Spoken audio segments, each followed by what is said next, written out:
Dead Man Tales is brought to you by SupplyHouse.com, home to over 180,000 plumbing, heating, and HVAC supplies.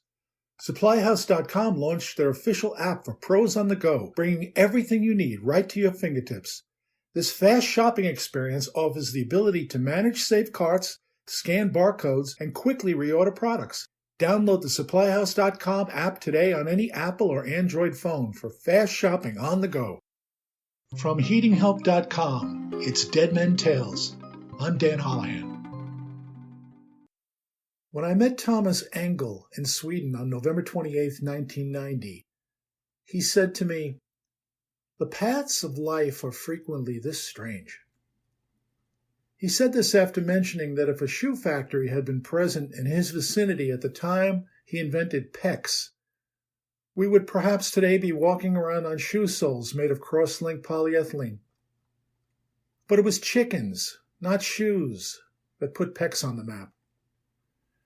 In our neighborhood, he explained, there was a chicken farm, and one day I was asked whether I could make pipes of this material, which could be laid in the ground.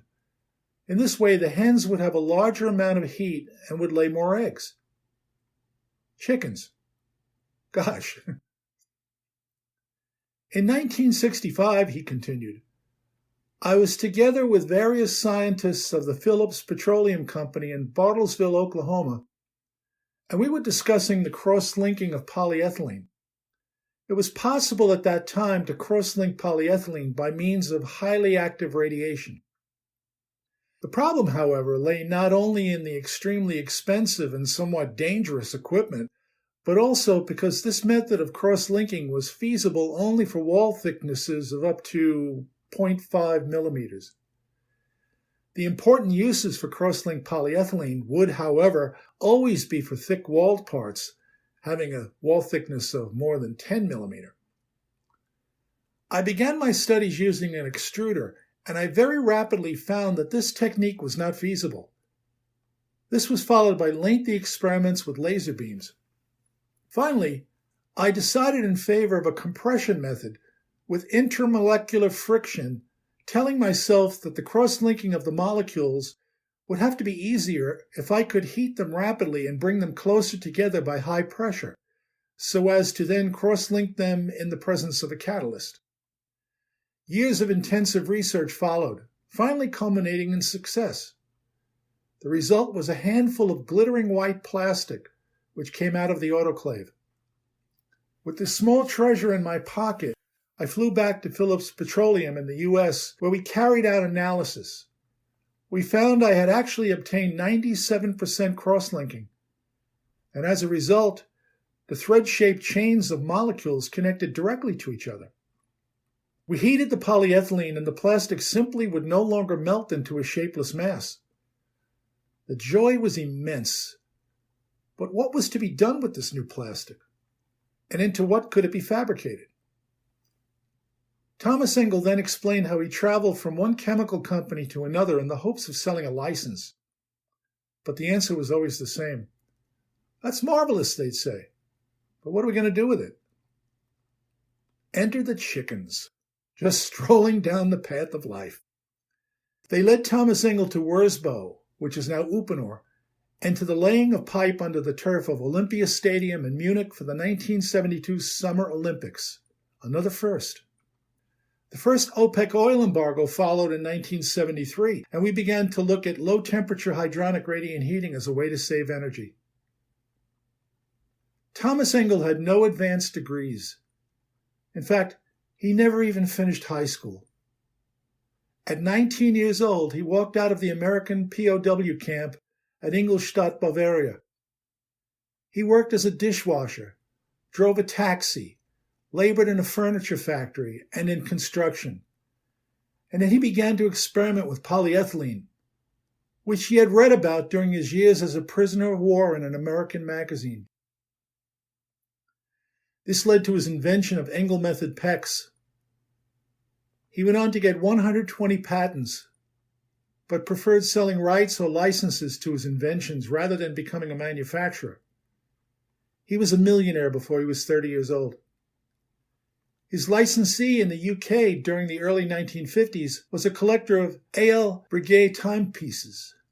Breguet died in 1823, and many consider him to be the finest watchmaker of all time. Thomas Engel was so taken by these watches as art that he became a collector himself and went on to write the book A.L. Breguet, Watchmaker to Kings, Thoughts on Time. He also made incredible watches of his own design, some of which have been sold at Christie's for more than I paid for my car. And you may think that inventing PEX and building beautiful timepieces would be enough for one life, right? Especially coming from a guy who had no formal education and spent much of his teen years in an American POW camp. But that wasn't enough for Thomas Engel. I came across an article from November 2013 announcing that Thomas Engel had just announced that he had solved the permanent magnet motor puzzle and wanted to give away his discovery because mankind needs affordable energy.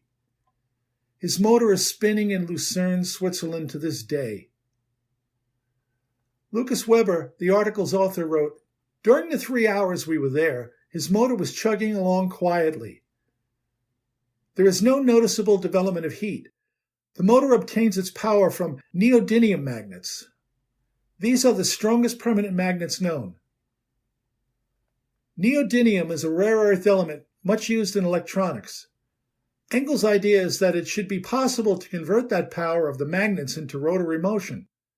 He built a machine made of brass resembling a miniature lathe. The rotor is a disc with magnets fixed to it. The shaft turns in ceramic bearings.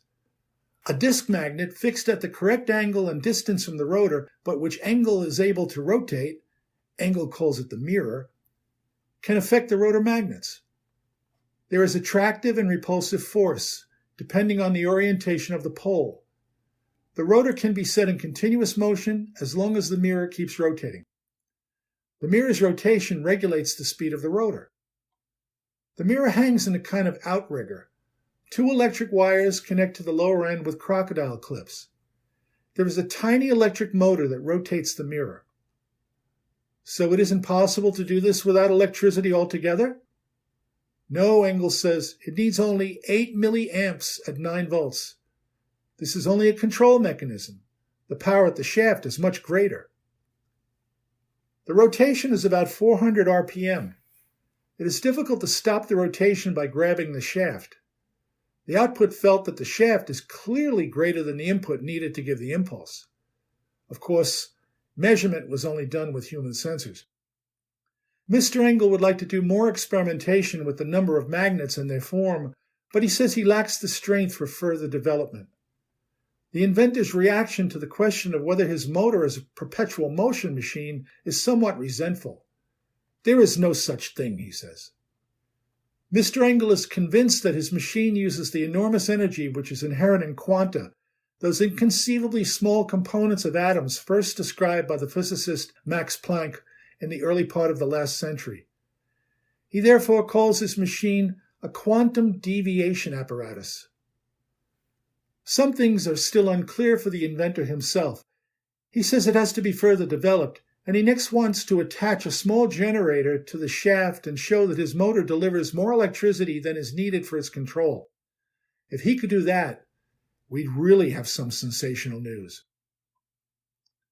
The paths of life are frequently strange, and brilliant people are often seen as somewhat crazy at first.